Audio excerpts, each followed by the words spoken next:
말씀 요한계시록 3장 14절부터 22절 말씀입니다. 우리 화면 보고 같이 볼게요.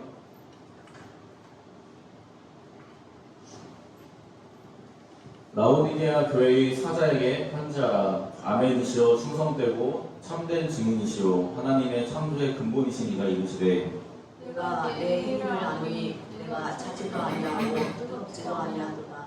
내가 차든지 뜨겁든지 하기를 원하노라. 내가 이같이 미지근하여 뜨겁지도 아니하고 차지도 아니하니 내 입에서 너를 토하여 버리리라.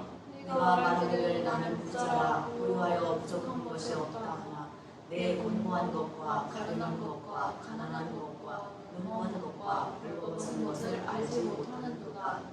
내가 너를 권하노니 내게서 불로 연단한 금을 사서 부유하게 하고 흰 옷을 사서 입어 벌거벗은 수치를 보이지 않게 하고 안약을 사서 눈에 발라보게 하라.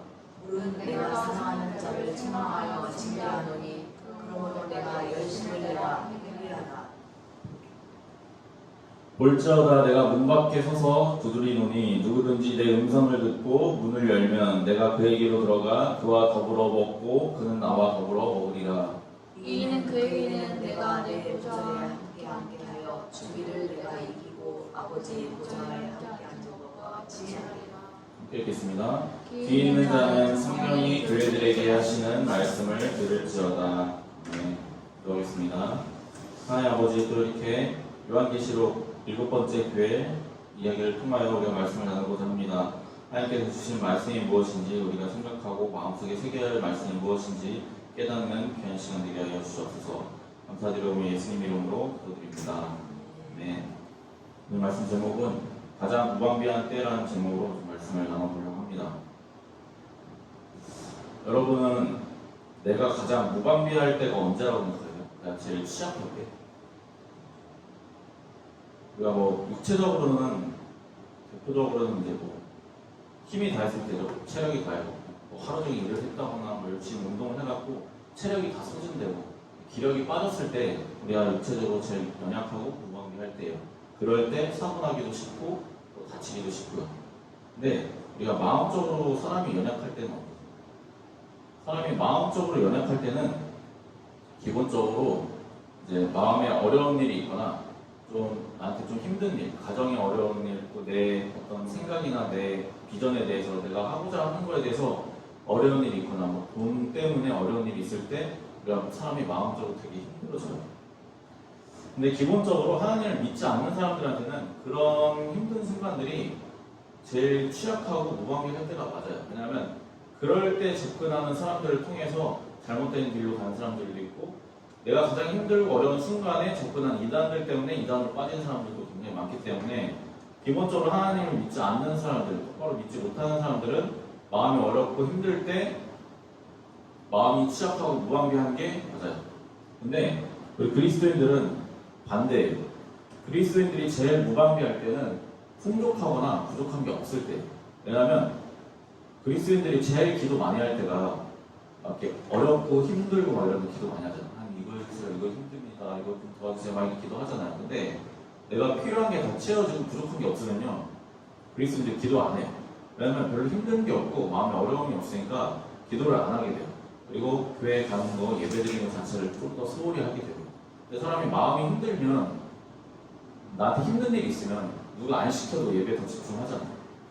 그래서 오히려 그리스도인들은 걱정이 없을 때 더 무방비해져요. 오늘 말씀 요한계시록 7장, 이제 3장 보면은 이제 요한계시록 1장에서 이제 언급했던 7개의 교회 중에 이제 마지막 교회인 라오디게아 교회에 대해서 이야기를 해요. 근데 이 라오디게아 교회가 딱 이런 말씀과 같은 상황이에요. 이제 맥스웰이라는 사람이 이제 요한계시록을 이제 7 교회를 각각 시대로 이제 좀 상징성이 있다 해서 이제 분류를 하는데 뭐 이거는 그냥 하나의 상징이니까 그냥 그렇게만 이해하면 돼요. 근데 이제 여기서 이야기하는 게 중요한 게 뭐냐면 이 7 교회에 주는 메시지가 이제 각 시대에 꽤 비슷하게 맞거든요. 근데 라오디게아 교회는 특별히 이제 종교개혁 이후에 이제 카톨릭이 이제 부패했다는 거를 알고 이제 마틴 루터라는 사람이 종교 개혁을 일으킨 이후의 시대를 상징하는 게 이제 라오디게아 교회다라고 이야기를 해요.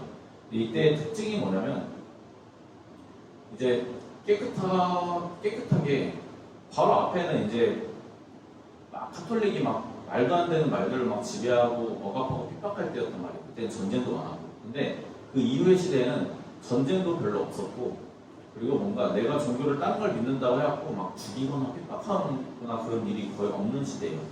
왜냐면 종교 전쟁이나 아니면 나치로 인한 그 전쟁 이후로 사람들이 종교 갖고 사람들끼리 싸우지 말자라는 이야기가 됐기 때문에 지금 우리 시대도 사실 마찬가지잖아요. 지금 우리 시대에 뭐 내가 하나님 믿고 쟤는 뭐 다른 거 믿는다고 막 어떻게 저럴 수 있냐 막 그러지 않잖아요. 그냥 다 같이 네 종교 내 종교 그냥 이렇게 하잖아요. 이것처럼 이 시대 라오디게아 시대 또한 저 교회 또한 그런 모습들을 가지고 있었어요.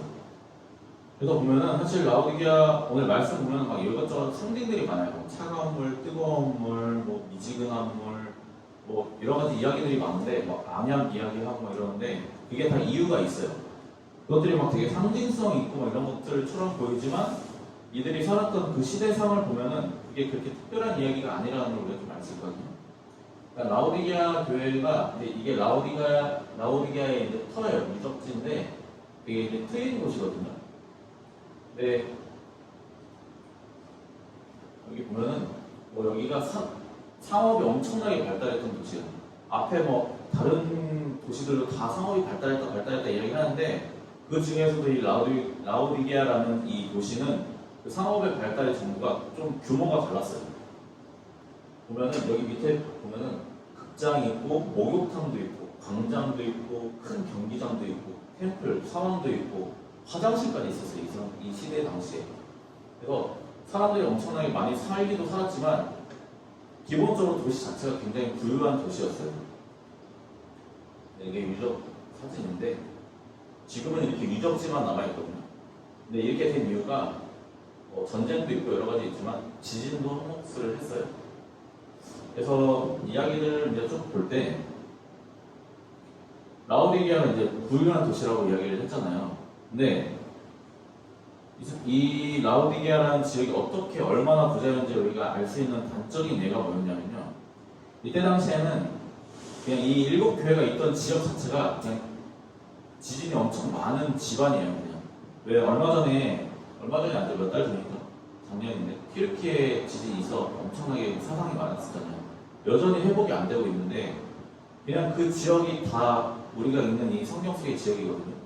근데 여전히 그 지역은 그때도 지진이 많았고 지금도 지진이 많은 지역이란 말이에요. 근데 지금 보면은 지진이 이렇게 나고 나서 지금 피해 회복이 쉽지가 않다고 해요. 엄청나게 많은 돈을 들이고 인명을 들임에도 불구하고 이걸 다시 회복하는 데는 여전히 10년 이상의 시간이 필요할 거다라고 이야기를 하더라고요. 근데 이 라오디게아 교회는 이런 큰 지진 피해를 입고도 자기들의 힘으로 복구를 했어요. 그 정도로 재력이 풍부했어요. 지진이 있던 곳이 라오디게아뿐만이 아니었어요. 그 일곱 교회 거의 대부분의 교회들, 그 대부분의 도시들이 지진 피해가 많이 있었거든요. 근데 특히 이제 빌라델비아 같은 경우는 로마에서 도움을 줘갖고 이 지진 피해를 극복을 했거든요. 근데 라오디게아는 로마가 도움 주겠다라는 우리 괜찮다, 우리가 해낼 수 있다라고 해갖고 라오디게아에 사는 부자들이 합심하고 그 사람들이 합심을 해갖고 자기들이 가진 돈으로 이 지진 피해를 극복을 해낸 거예요. 근데 이게 지금도 말이 안 되거든요. 근데 이때 당시에 어느 정도의 부를 축적하고 있었는지 우리가 알 수 있는 단적인 예예요.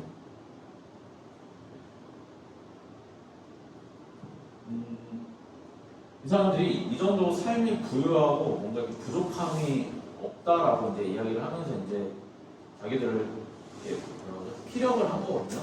자신감을 갖고 자부심을 갖고. 근데 그러다 보니까 사람들이 뭔가 이렇게 마음에 다급함이 없어요.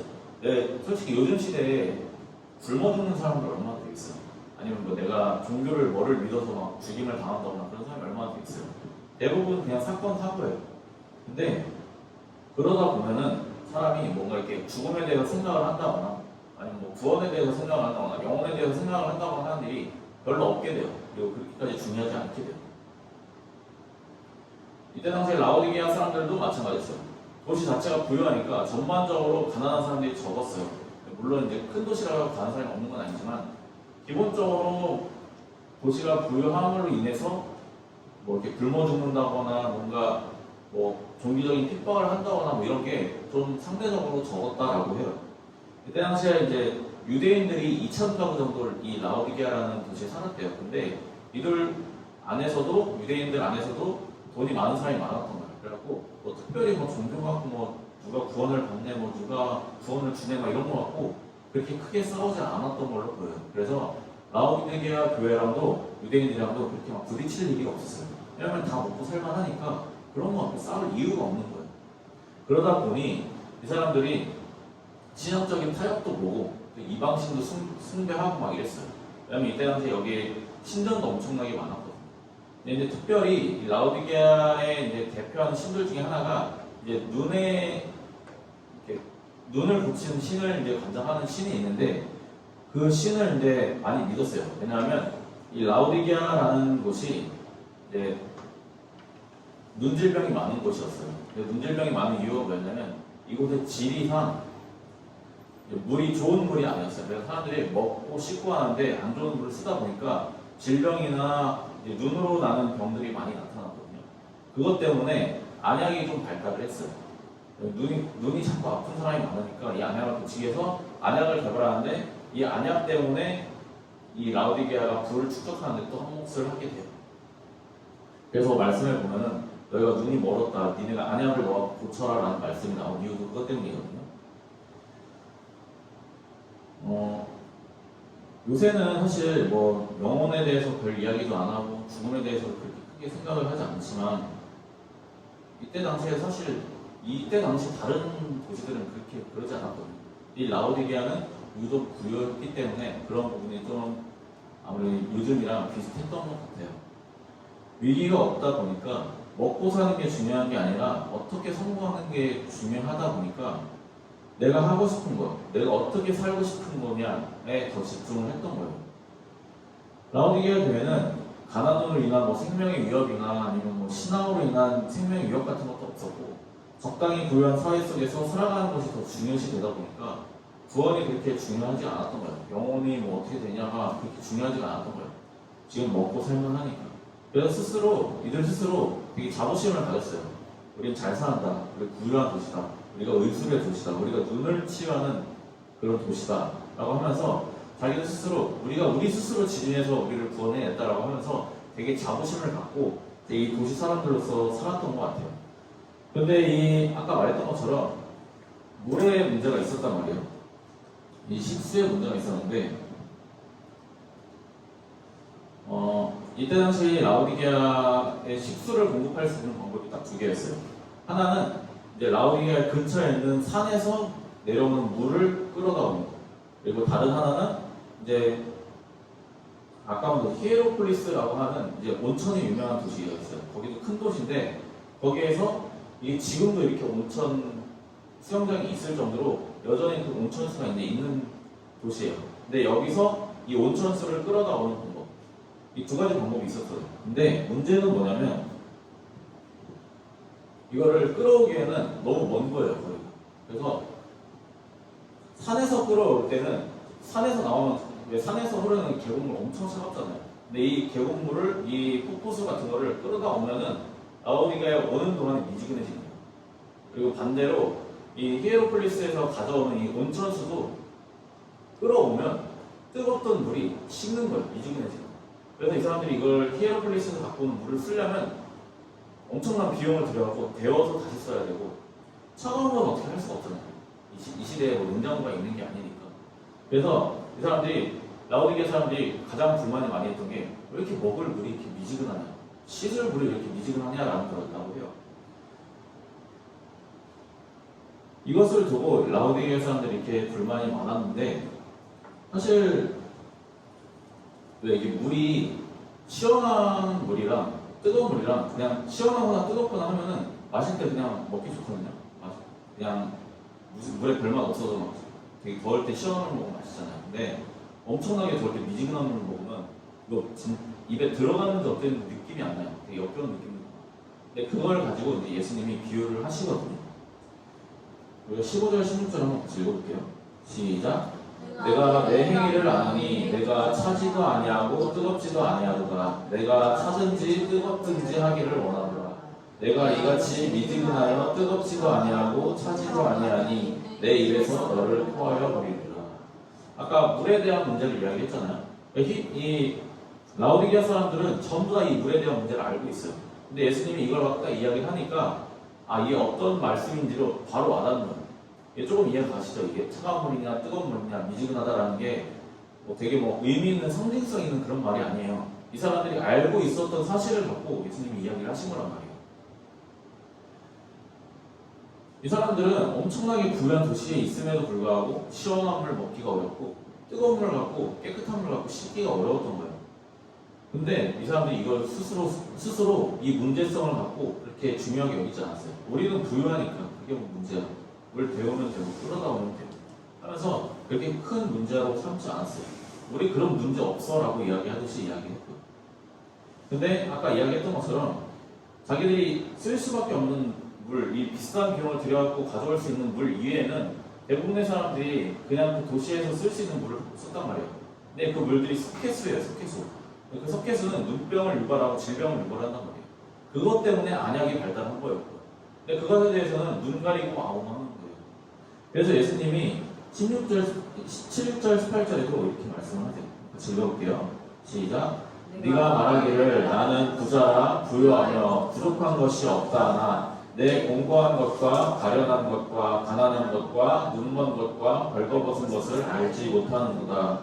내가 너를 권하노니 내게서 불로 연단한 금을 사서 부유하게 하고 흰 옷을 사서 입어 벌거벗은 수치를 보이지 않게 하고 안약을 사서 눈에 발라보게 하라. 네. 좀 무슨 말인지 아시겠죠? 물론 지금 이 말씀은 너희가 다시 믿음을 일깨워갖고 다시 너희가 정신 차리고 나를 똑바르게 쫓아오라라는 말씀이기는 해요. 근데 여기서 말씀하시는 안약이나 너희가 부유하다고 하지만 가난하다라는 말씀이 어떤 의미인지는 조금 아실 거라고 믿어요. 왜냐하면 예수님이 이들이 아는 사실들을 갖고 이야기를 할 뿐이에요. 어마어마한 상징성을 갖고 이야기를 하시는 게 아니라요. 스스로 부자라고 말하지만 스스로 부족한 것이 없다고 말하지만 이 사람들은 물의 문제로 많은 사람들이 병을 앓고 있었어요. 근데 그거를 아무런 문제가 없다는 것처럼 이야기를 했어요. 마찬가지로 자기들 스스로 우리가 부자다, 우리가 부유하다, 우리 스스로 지진을 이겨냈다라고 이야기를 하지만 그와 동시에 부유하기 때문에 자기들이 믿었던 그 예수님에 대한 믿음을 잃었단 말이에요. 이 교회가. 왜냐하면 먹고 살만하니까, 부유하다고 생각을 하니까. 결국 구원 자체를 놓치고 있었고 믿음을 지키지도 못하고 있었어요. 영적으로는 벌거숭이었고 믿음으로는 한없이 가난했기 때문에 예수님이 이것을 갖고 너희가 부유하다고 말하지만 너희가 가난하다라고 말씀을 하시는 거예요. 그리고 아까 물에 대한 문제도 이야기했죠. 너희가 스스로 엄청나게 부유하고 잘 산다고 이야기하지만 니네 앞도 못 보는 장님들이다. 니네가 그렇게 자랑하는 안약을 사서 눈에 발라봐라. 좀 너희가 좀 똑바로 좀 볼 수 있게 안약을 좀 넣어라 라고 하는데 그 안약이 말씀이에요. 믿음이고. 그 사람들이 부유함 때문에 자기들의 현실적인 합리화 때문에 또 타협들 때문에 믿음에 대한 시선을 완전히 잃어버린 거예요. 왜냐하면 하나님을 찾지를 않으니까, 예수님을 찾지를 않으니까 뭐가 중요한지 뭐가 부족한지 자기들한테 현실적인 것들만 보는 거예요. 그러다 보니 기도도 안 하고 말씀도 안 읽고 하나님을 찾지도 않고 예배도 특별 안 드리고 저기 가서 이방신 섬기고 이쪽 가고 예배 이방신 제사 드렸던 그런 음식들 그냥 같이 먹고 그런 모습들을 보고 예수님이 말씀하신 거예요. 너희가 이거 수치다. 이때 당시에는 유대인들 뿐만 아니라 그 로마 사람들 또한 예수 그리스도를 믿는 사람들을 좀 특별하게 봤단 말이에요. 근데 이들의 모습이 자기들이 생각하는 그 모습이랑 전혀 다르다 이거예요. 너희가 그거를 스스로 모르고 있다라는 거예요. 라오디게아는 아까 말씀드린 것처럼 예수님을 시원하게 해줄 만한 믿음도 없었어요. 그들이 그렇게 원하는 차가운 식수처럼 시원한 믿음을 갖고 있지도 않고 그 온천수처럼 뜨거운 열정이나 신앙이 있지도 않았어요. 미지근한 신앙과 미지근한 믿음으로 예수님을 역겹게 만들었다라고 표현을 하시는 거예요. 라오디게아 교회는 어려움도 없었고 가난도 없었고 핍박도 없었어요. 스스로 부유하다고 말했지만 한없이 불편한 부분이 분명히 있음에도 불구하고 다른 것들로 다 섞였어요. 사실 라오디게아 교회가 불편할 게 없거든요. 불평할 것도 없고. 근데 이 사람들이 끊임없이 불평했던 게 그거예요. 왜 이렇게 우리가 미지근한 물밖에 없냐. 모든 걸 가지고도 불평한 거예요. 다른 교회들은 핍박받고 가난해하고 힘들고 중내산해하는 마당에 이 사람들은 부유하고 또 살만하고 또 비싼 옷 입을 수 있으면서도 왜 우리가 미지근한 물밖에 없냐라고 하면서 불평, 불만을 이야기한 거예요. 그래서 예수님이 그거에 대해서 똑같이 이야기하신 거예요. 니네 그렇게 미지근해갖고 어떻게 하냐라고.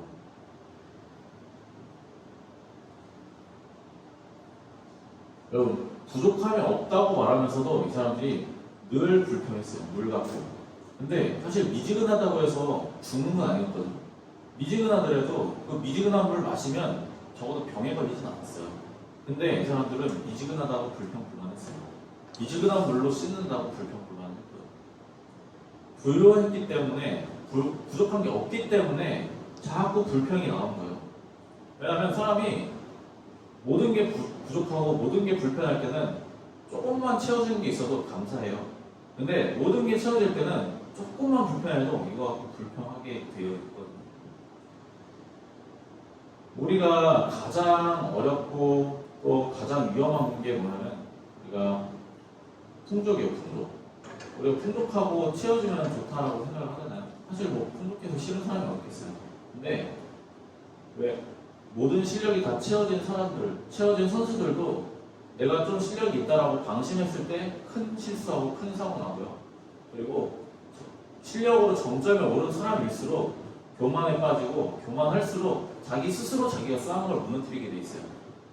그게 이 사람들이 부족해서 이런 실수들을 할까요? 아니에요. 자기가 필요한 것들이 갖춰져 있을 때 이런 실수를 한단 말이에요. 높은 곳에 다다른 사람일수록 자기 실수로 넘어지고 자기 말 한마디 때문에 넘어져요. 믿음도 마찬가지예요. 우리가 하나님을 의지하고 진심으로 신뢰하려고 애쓰고 또 하나님이 우리 기도를 들어주신다, 기도해준다라고 이야기하면 하나님 매달릴 때는 그렇게 큰 문제들이 없어요. 그냥 내가 갖고 있는 어려움들, 현실적인 상황들이 있을 뿐이지. 근데 그것들이 있을 때 우리가 하나님을 의지하고 기도하고 이 상황을 잘 이겨나가는데 우리가 모든 것이 이루어지고 불편함이 별로 없고 부족한 게 별로 없잖아요. 어려움이 별로 없고 마음에 어려움이 별로 없으면 하나님 안 찾고 기도 안 하게 돼요. 기도가 어느 순간 멈춰요. 왜냐면 안 힘드니까 기도할 일이 안 생겨요. 기도가 생각이 안 나요. 하나님이 생각이 안 나고. 그러면 우리가 그 상황에 안심하고 안주하게 돼요. 그러면 그 안주하게 됐을 때 우리가 진짜 작은 거 갖고도 넘어지고 작은 거 갖고도 스트레스 받고 불평하고 불만해요. 여러분, 일이 제일 잘 됐을 때를 우리가 조심해야 돼요. 일이 잘 되고 모든 게 채워지고 부족함이 없을 때 우리가 제일 조심하고 긴장하고 있어야 돼요. 왜냐면 사단이 그때를 제일 유익 있게 보고 있거든요. 사단이 뭐 엄청난 이야기 안 해요. 조그만 불평 갖고 해집어 놓기 시작해요. 근데 우리가 마음으로 준비가 안 돼 있고 기도를 멈춘 상황에서는 그 조그만 불평 하나 갖고도 우리 마음이 무너지고 우리 삶이 무너져요. 전에는 10,000원만 있어도 감사했던 사람이 100,000원을 갖고 있잖아요. 그러면 100,000원이 깨질까봐 줘요. 100,000원 갖고 있으면 100,000원보다 더 많이 가지려고 해요. 사람 마음이 그래요. 없을 때는 조금만 더 있어도 감사하고 없을 때는 있는 것도 얼마든지 감사하고 근데 조금만 채워지면 조금만 이 채워진 거 안에서 부족한 걸 찾고 이 채워진 게 없어질까봐 불안해요. 그게 사람 마음이거든요. 문제가 없을 때 또 풍요로울 때 우리가 감사를 잃게 돼요. 모든 일이 잘 될 때 우리가 나 스스로 가장 위험한 자리에 있다는 걸 좀 잊지 않으셨으면 좋겠습니다. 그래서 우리가 아까 찬양을 그걸 선택한 거예요. 기도를 좀 멈추지 않으셨으면 해서. 아무리 짧은 순간이라도 좋아요. 아무리 짧은 기도라도 좋으니까 우리가 어려움이 없고 또 하나님을 좀 잊고 사는 것 같을 때 매 순간순간을 기도로 좀 훈련을 하셨으면 좋겠습니다. 사단이 나를 하나님으로부터 멀어지게 하기 위해서 내가 가장 풍요하고 내가 가장 부족함이 없을 때를 기다리고 있어요. 우리가 그 순간순간에 넘어지지 말아야 하고 그 작은 불만들에 불평하지 않아야 돼요. 그래야 우리가 하나님으로부터 멀어지지 않고 똑바로 설 수 있는 줄 믿으시기를 바랍니다. 예수님의 이름으로 축복합니다.